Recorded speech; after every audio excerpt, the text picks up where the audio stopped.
Je souhaiterais aujourd'hui partager avec vous un message intitulé « Les 3 chemins pour surmonter les épreuves ». Le passage biblique d'aujourd'hui est tiré de 2 Corinthiens 4, 16 à 18. Lisons-les ensemble. C'est pourquoi nous ne perdons pas courage. Et lors même que notre homme extérieur se détruit, notre homme intérieur se renouvelle de jour en jour. Car nos légères afflictions du moment présent produisent pour nous, au-delà de toute mesure, un poids éternel de gloire. Parce que nous regardons, non point aux choses visibles, mais à celles qui sont invisibles, car les choses visibles sont passagères, et les invisibles sont éternelles. Toute personne née en ce monde expérimente la souffrance dans sa vie.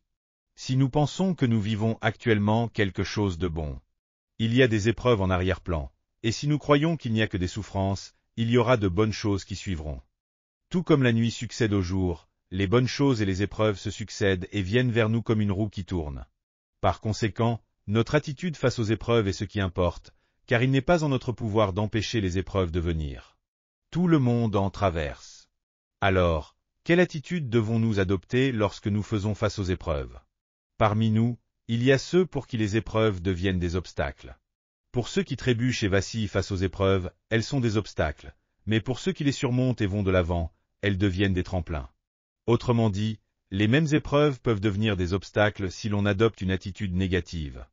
Mais elles peuvent devenir des tremplins vers un meilleur chemin si l'on adopte une attitude positive. Il n'y a personne qui vive une vie sans épreuves. Nous avons tous déjà traversé des épreuves, grandes ou petites, au cours de notre vie. Les épreuves peuvent détruire une vie, mais il y a aussi ceux qui, en surmontant les épreuves, reçoivent des bénédictions encore plus grandes que ces épreuves. Notre attitude face aux épreuves nous offre 3 chemins. Tout d'abord, parlons de l'attitude humaniste face à la souffrance. C'est l'attitude adoptée par ceux qui ne croient pas en Dieu lorsqu'ils rencontrent des épreuves. C'est la même attitude qu'ont eu Adam et Ève lorsqu'ils ont mangé du fruit de l'arbre de la connaissance du bien et du mal pour devenir égaux à Dieu. Ceux qui vivent comme leur propre maître, à l'image d'Adam et Ève après avoir mangé le fruit défendu, n'écoutent personne d'autre. Ils déterminent eux-mêmes ce qui est bien et ce qui est mal. Lorsque l'on affronte la souffrance avec ses propres forces humaines, même si l'on parvient à surmonter les difficultés, on se retrouve souvent couvert de blessures, et si l'on échoue, on risque de tout perdre.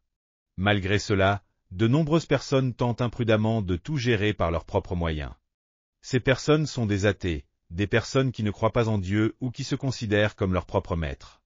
En essayant de surmonter toutes leurs souffrances par leurs propres capacités, elles finissent souvent par échouer et sombrer. Finalement, elles attribuent leurs souffrances à d'autres et vivent dans le ressentiment, les plaintes, la colère et le jugement, sans jamais reconnaître leurs propres erreurs. Ceux qui ne croient pas pleinement en Dieu et vivent comme leur propre maître ont la particularité de blâmer les autres dès que quelque chose tourne mal.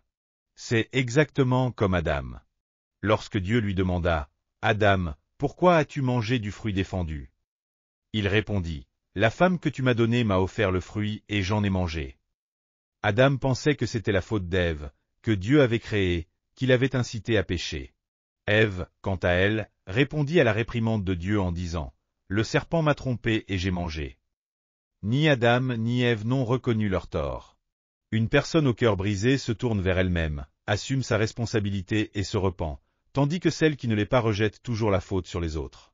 Par conséquent, lorsque nous faisons face à une épreuve, nous devons examiner attentivement si cette épreuve n'est pas venue à cause de nous-mêmes. Proverbe 16-18 déclare « L'orgueil précède la ruine, et l'arrogance précède la chute. » Si l'on devient orgueilleux et rejette la faute sur les autres sans rien reconnaître, cet orgueil mènera inévitablement à la ruine.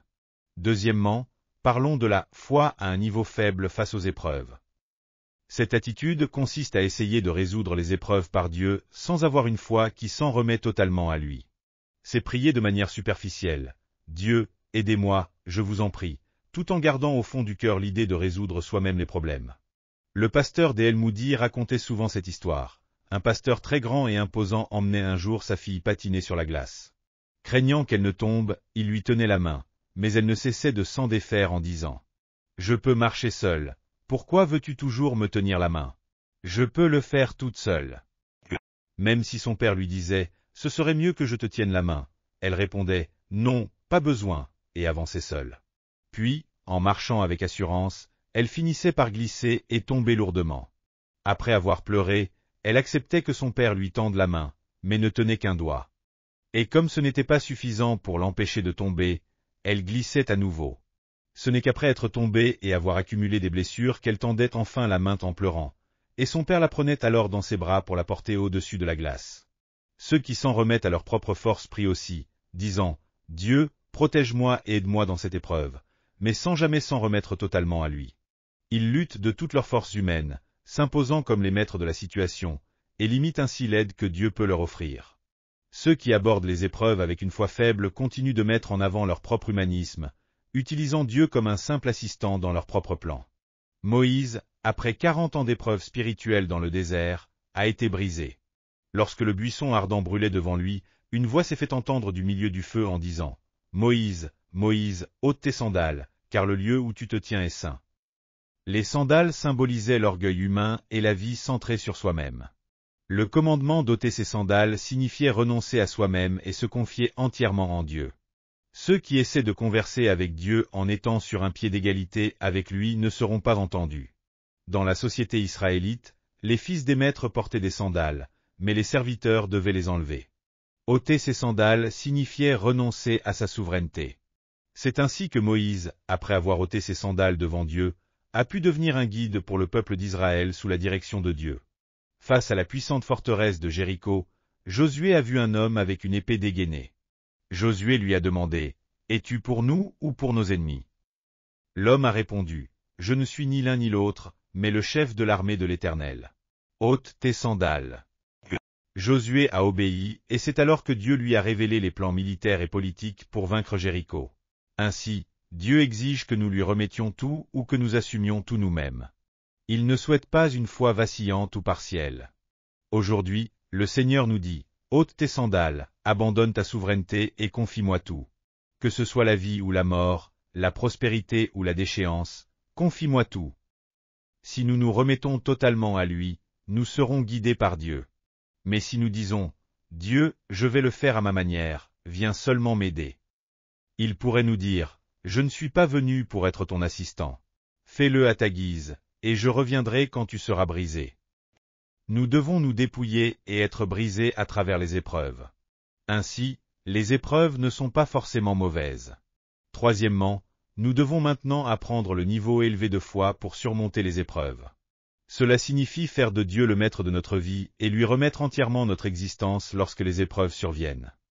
En réalité, c'est un niveau de foi très difficile à atteindre. De la même manière qu'une personne qui se confie entièrement à l'eau flotte. Nous devons nous remettre à Dieu dans l'océan des épreuves, qu'il s'agisse de vivre ou de mourir, de prospérer ou de décliner. Lorsque nous nous remettons ainsi, le Seigneur prend la responsabilité de notre vie. Cependant, ce n'est pas facile. Il faut prendre une décision ferme dans son cœur, être prêt à mourir et s'abandonner à Dieu pour pouvoir surmonter les épreuves. Hébreux 2,18 déclare « Car du fait qu'il a lui-même souffert et été tenté, il peut secourir ceux qui sont tentés. » Jésus, qui a donné sa vie en premier, nous donne la force de nous abandonner lorsqu'il nous aide dans nos épreuves. 1 Pierre 4,19 dit « Que ceux qui souffrent selon la volonté de Dieu confient leur âme au Créateur fidèle en pratiquant le bien. » Et le psaume 55,22 dit « Remets ton fardeau à l'Éternel, et il te soutiendra, il ne permettra jamais que le juste soit ébranlé. » En fait, nous échouons souvent à porter ce que nous avons pris sur nous. Mais lorsque nous remettons tout à Dieu, il en prend pleinement la responsabilité. Qu'il s'agisse de vivre ou de mourir, de prospérer ou de décliner, lorsque nous nous tournons vers Dieu, il assume pleinement la responsabilité.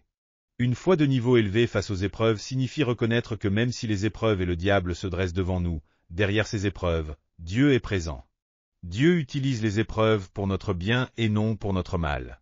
Il prépare une table devant nous en présence de nos ennemis, oint notre tête d'huile et fait déborder notre coupe. Romains 8,28 nous rappelle, nous savons, du reste, que toute chose concourt au bien de ceux qui aiment Dieu, de ceux qui sont appelés selon son dessein. Il faut se souvenir que les épreuves apportent nécessairement une bénédiction égale ou supérieure à la souffrance elle-même. Plus l'épreuve est grande est la gloire de Dieu, plus l'épreuve est petite est la grâce reçue. Pour ceux qui s'appuient sur Dieu, les épreuves ne viennent jamais en vain. Ce qui semble être une grande perte peut se transformer en un grand bienfait si nous regardons avec foi et en perspective.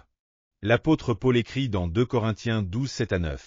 Et pour que je ne sois pas enflé d'orgueil à cause de l'excellence de ces révélations. Il m'a été mis une écharde dans la chair, un ange de Satan pour me souffleter, afin que je ne sois pas enflé d'orgueil. 3 fois j'ai prié le Seigneur de l'éloigner de moi, et il m'a dit, ma grâce te suffit, car ma puissance s'accomplit dans la faiblesse. Je me glorifierai donc bien plus volontiers de mes faiblesses, afin que la puissance de Christ repose sur moi.